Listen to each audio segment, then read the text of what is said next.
Assalamualaikum warahmatullahi wabarakatuh. Nama saya Gusti Yasmin. Saya akan mempresentasikan laporan tugas akhir Asuhan Kebidanan Komprehensif pada Nyonya M G2P0010 dengan masalah keputihan di wilayah kerja Puskesmas Muara Rapak, Kota Balikpapan tahun 2020. Saya akan membacakan dokumentasi ANC pertama, tanggal 5 Februari 2020 pukul 10 pagi. Ibu mengatakan hamil anak kedua dan pernah keguguran 1 kali. Ibu memiliki keluhan keputihan selama hamil. HPHT Ibu tanggal 3 Juni 2019. Data objektifnya keadaan umum baik, kesadaran kompos mentis, taksiran persalinan 12 Maret 2020 dengan TTV 90/70, nadi 78 kali per menit, respirasi 21 kali per menit, dan suhu tubuh 36,7 derajat Celcius. Palpasi payudara ibu simetris, tidak teraba massa tambahan, konsistensi teraba kenyal, puting susu menonjol, ada pengeluaran kolostrum, dengan tinggi fundus uteri 31 cm dan taksiran berat janin 3.100 gram. Diagnosa ibu G2P0010, usia kehamilan 35 minggu, janin tunggal hidup intrauterin, dengan masalah ibu mengalami keputihan, diagnosa potensialnya KPD dan korioamnionitis. Dasarnya, saat dilakukan anamnesa, ibu mengaku mengalami keputihan berwarna putih dan kental. Antisipasi, ajarkan ibu cara menjaga personal hygiene. Kemudian pembahasan tentang keputihan tadi adalah sekresi cairan berlebih dari saluran reproduksi wanita. Keputihan pada ibu hamil umumnya berlangsung secara fisiologis karena faktor peningkatan hormon, perubahan pH vagina, dan menurunnya flora normal lactobacillus yang berpotensi meningkatkan resiko berkembangnya mikroorganisme patogen. Pada keputihan sendiri terbagi menjadi dua. Yang pertama fisiologis, yaitu cairannya berwarna bening, tidak lengket dan encer, tidak mengeluarkan bau yang menyengat, tidak disertai dengan rasa gatal. Sedangkan keputihan yang patologis, cairannya berwarna putih pekat, putih kekuningan, putih kehijauan atau putih kelabu dari saluran vagina, mengeluarkan bau yang menyengat, dan pada penderita tertentu terdapat rasa gatal pada vagina. Asuhan yang diberikan kepada ibu yaitu memantau dan mengawasi kehamilan ibu untuk mengantisipasi adanya tanda kegawat daruratan pada kehamilan yang memberikan KIE tentang daftar keputihan pada kehamilan. Kemudian ini dokumentasi INC saya pada tanggal 23 Februari pukul 9 malam di Rumah Sakit Hermina.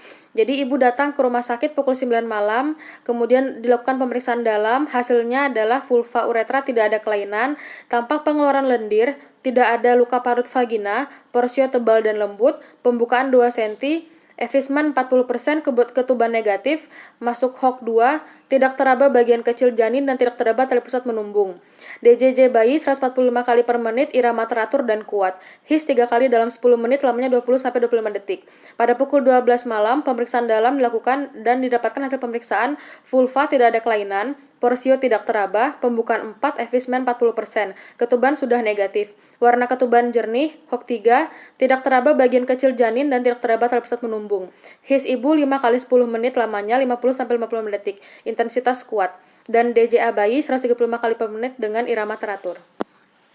Disiapkannya pertolongan persalinan dan ibu dipimpin untuk meneran. Bayi lahir spontan pukul 7.15 pagi, segera menangis, jenis kelamin perempuan. Bayi lahir spontan cukup bulan, segera menangis kuat, jenis kelamin perempuan, Apgar skor 7/10, berat badan 2.450 gram, panjang badan 45 cm, lingkar kepala 30 cm, lingkar dada 31 cm, dan tidak ada catat bawaan. Plasenta lahir 10 menit setelah bayi lahir, yaitu pukul 7.20 WITA. Kotiledon plasenta 20, selaput ketuban pada plasenta lengkap, insersi tali pusat marginalis, panjang tali pusat 50 cm, tebal plasenta 2 cm, diameter plasenta 20 cm. Terdapat luka laserasi derajat 2 pada perineum ibu. Saat memasuki proses persalinan, usia kehamilan Nyonya M yaitu 37 minggu 5 hari. Pada proses persalinan, Nyonya M menjalani kelas 1 fase aktif selama 6 jam.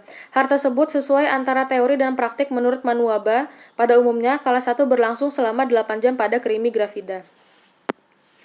Pada saat memasuki kala 2, klien mengeluh ada rasa mules dan ingin BAB serta merasa nyeri perut bagian bawah menjalar sampai pinggang. Kemudian di VT ulang dengan hasil kemajuan persalinan pembukaan 10.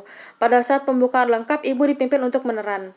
Pembukaan lengkap terjadi pada pukul 7 WITA dan bayi lahir pukul 7.15. Lama kala 2 Nyonya M berlangsung 15 menit. Berdasarkan data di atas, penulis tidak menemukan masalah antara teori dengan praktik di lapangan. Kemajuan pembukaan hingga ibu bersalin sesuai dengan teori Manuaba dan tidak ada penyulit. Dokumentasi pada bayi baru lahir pada tanggal 24 Februari 2020, bayi lahir dengan jenis kelamin perempuan, segera menangis, kelahiran tunggal, persalinan spontan, keadaan tali pusat tidak ada kelainan, tidak ada tanda-tanda infeksi dan perdalan tali pusat. Apgar skor bayi 7/10. Pada pemeriksaan antropometri, didapatkan berat badan 2.450 gram, panjang badan 45 cm, lingkar kepala 30 cm, dan lingkar dada 31 cm. Terapi yang diberikan injeksi Neoka sebanyak 0,5 cc dan injeksi HB0. Berdasarkan data di atas, penulis menemukan masalah yaitu berat bayi baru lahir 2.450 gram dan masuk dalam kategori BBLR. Dokumentasi PNC 1 tanggal 26 Februari 2020, ibu mengatakan senang dan lega dengan kelahiran anaknya dan masih merasakan mules pada bagian bawah perut serta setelah melahirkan. Payudara ibu terasa kencang jika disentuh. Keadaan umum Nyonya M baik, kesadarannya kompos mentis, hasil pengukuran tanda vital tekanan darah 110/70, suhu tubuh 36,6 derajat Celcius, nadi 82 kali per menit, pernafasan 20 kali per menit. Pada wajah ibu tidak udim dan tidak pucat, mata tidak udim dan pada kelopak mata, konjungtiva tidak anemis dan sklera tidak iterik. Payudara ibu simetris, teraba kencang, bersih, terdapat pengeluaran ASI, ada hiperpigmentasi pada areola, puting susu menonjol, dan tidak ada retraksi. Pada abdomen ibu didapatkan tinggi fundus uteri sudah 2 jari di bawah pusat, kontraksi baik, dan kandung kemih teraba kosong. Pada genitalia, vulva tidak udim, tidak ada varises, terdapat pengeluaran lochia rubra, tidak terdapat luka parut, dan terdapat luka jahitan pada perineum ibu. Pada anus tidak terdapat hemoroid.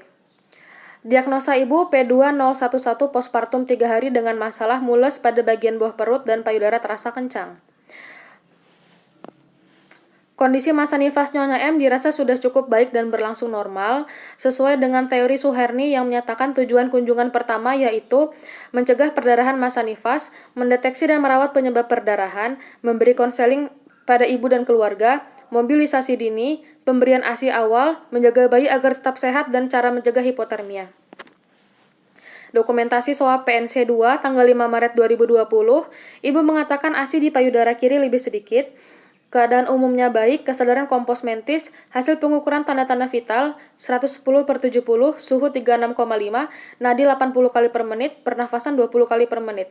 Payudara ibu terdapat pengeluaran ASI pada kedua payudaranya, terdapat hiperpigmentasi pada areola, puting susu ibu menunjul, tidak ada lesi, tidak ada retraksi, teraba ASI penuh. Pada bagian abdomen, TFU ibu sudah tidak teraba, kandung kemih kosong. Pada genitalia, pengeluaran darah lochia serosa, tidak menggunakan pembalut dan tidak ada tanda-tanda infeksi. Anus ibu tidak ada hemoroid dan ekstremitasnya Homan sign negatif, tidak tampak udim. Diagnosis ibu P2011 postpartum hari ke-11 dengan masalah ASI lebih sedikit pada payudara kiri. Maka implementasi pada kunjungan PNC kedua yaitu jelaskan hasil pemeriksaan fisik ibu, jelaskan bahwa kondisi ibu saat ini dalam kondisi yang baik dan normal, jelaskan bahwa produksi ASI pada kedua payudara umumnya sama, yang menyebabkan pengeluaran ASI kedua payudara berbeda adalah karena intensitas menyusui yang dilakukan satu sisi saja, sehingga dianjurkan untuk menyusui secara bergantian di payudara kanan dan kiri.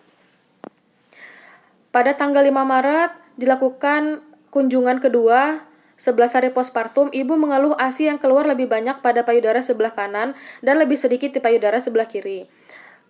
Payudara kiri tampak kencang dan tidak ada nyeri tekan. Menurut Dewi 2011, ibu menyusui mungkin akan mengalami berbagai masalah hanya karena tidak tahu cara menyusui yang baik dan benar yang sebenarnya sangat sederhana. Kemudian dokumentasi swab neonatus tanggal 24 Februari 2020, pemeriksaan umumnya baik, tanda-tanda vital nadi 138 kali per menit, pernafasan 36 kali per menit, suhu 36,8 derajat Celcius, berat badan 2.450 gram, panjang badan 45 cm, lingkar kepala 30 cm, lingkar dada 31 cm, dan lila 10 cm. Abdomen terdapat tali pusat dengan 2 vena 1 arteri, tali pusat tampak putih segar, tidak ada perdarahan, tali pusat dan tidak ada tanda-tanda infeksi. Pada bagian kulit tampak berwarna kemerahan dan ekstremitas pergerakannya aktif, jari tangan dan kaki tampak simetris dan lengkap. Maka diagnosis bayi neonatus cukup bulan sesuai masa kehamilan hari ke-1 dengan masalah BBLR. Pelaksanaan pelayanan kesehatan neonatus dilakukan 3 kali dalam kunjungan, yaitu pada 8 jam, 6 hari, dan 28 hari. Hal ini selaras dengan teori yang dikemukakan oleh Walyani, yaitu kunjungan neonatus dilakukan sebanyak 3 kali, yaitu KN1 pada 6-8 jam, KN2 dilakukan 3-7 hari, dan KN3 dilakukan pada 8-40 hari setelah bayi lahir. Berdasarkan data subjektif dan objektif, penulis menemukan masalah, yaitu berat bayi baru lahir 2.450 gram dan masuk ke dalam kategori BBLR. Dokumentasi swab neonatus 2 pada tanggal 26 Februari, keadaan umum baik, pemeriksaan tanda-tanda vital, nadi 141 kali per menit, pernafasan 46 kali per menit, dan suhu 36,7 derajat Celcius. Berat badan bayi sudah 2.500 gram, mata, sklera tidak tampak ikterik dan tidak ada pengeluaran yang abnormal. Pada bagian dada tidak tampak retraksi, abdomen masih ada tali pusat dan tidak ada tanda-tanda infeksi tali pusat. Pada bagian kulit tampak normal dan tidak ada kemerahan. Dengan diagnosis, neonatus cukup bulan sesuai masa kehamilan hari ketiga dan tidak ada masalah. Tanggal 26 Februari 2020 pukul 10 dilakukan kunjungan neonatus 2, yaitu pada 3 hari setelah bayi lahir. Saat dilakukan penimbangan bayi, beratnya 2.500 gram. Secara fisik dan pola perkembangan bayi dalam keadaan baik, menyusui kuat, tali pusat belum lepas. Dokumentasi swab neonatus 3 tanggal 5 Maret 2020, keadaan umum baik, pemeriksaan tanda-tanda vital berupa nadi 138 kali per menit, pernafasan 40 kali per menit, dan suhu 36,5 derajat Celcius, dan berat badan bayi 2.600 gram. Pada bagian mata, sklera tidak tampak iterik, dada tidak tampak kuning, tidak ada pembesaran abnormal, tali pusat telah lepas. Pada bagian kulit tampak normal, tidak ada kemerahan, dan pergerakannya aktif. Maka bayi didiagnosis dengan neonatus cukup bulan sesuai masa kehamilan hari ke-11 dan tidak ada masalah. Tanggal 5 Maret 2020 dilakukan kunjungan neonatus 3. Keadaan neonatus dalam batas normal, berat badan bayi setelah ditimbang adalah 2.600, sehingga penulis berpendapat bahwa secara fisik dan pola perkembangan bayi dalam keadaan baik, menyusui kuat, tali pusat sudah terlepas dan tidak terdapat infeksi. Dokumentasi swab keluarga berencana tanggal 5 Maret 2020, ibu mengatakan melahirkan tanggal 24 Februari 2020, ibu belum mendapatkan haid. Ibu mengatakan saat ini tidak ada keluhan, ibu telah menggunakan kontrasepsi alamiah untuk saat ini berdasarkan kebutuhan bersama dengan suami. Pemeriksaan umumnya, kesadaran kompos mentis, hasil pengukuran tanda-tanda vital yaitu tekanan darah 110/70, suhu tubuh 36,7 derajat Celcius, nadi 80 kali per menit, dan pernafasan 20 kali per menit, dengan diagnosa P2011 dengan kontrasepsi alamiah. Menjelaskan kepada ibu tentang macam-macam kontrasepsi alamiah seperti coitus interruptus, MAL, metode kalender, cek suhu basal, metode lendir serviks, lalu menjelaskan kelebihan dan kekurangan kontrasepsi alamiah tersebut. Ibu telah memilih metode MAL selama bayi menyusui ASI dan akan menggunakan metode coitus interruptus untuk KB alamiah ibu. Dalam konseling KB, maka didapatkan klien beringinan untuk menggunakan KB alamiah yaitu MAL dan coitus interruptus untuk sekarang serta ke depannya. Hal ini merujuk pada teori yang dikemukakan oleh Manuaba di mana KB merupakan metode untuk menjarangkan atau mengakhiri kehamilan. Alasan dalam pemilihan KB alami dikarenakan klien belum ingin menggunakan metode KB lain dan sudah merupakan hasil keputusan bersama dengan suami. Klien dapat mengamati tanda-tanda kesuburan dan memiliki siklus haid yang teratur, sehingga memudahkan untuk digunakan untuk klien dan suami. Menurut penulis, hal ini sesuai dengan teori dari Prianta tentang kontrasepsi alamiah metode sederhana, karena Nyonya M telah memilih pilihan KB alamiah dan akan melakukannya sesuai dengan yang telah dianjurkan. Sekian presentasi dari saya, kurang lebihnya mohon maaf. Wassalamualaikum warahmatullahi wabarakatuh.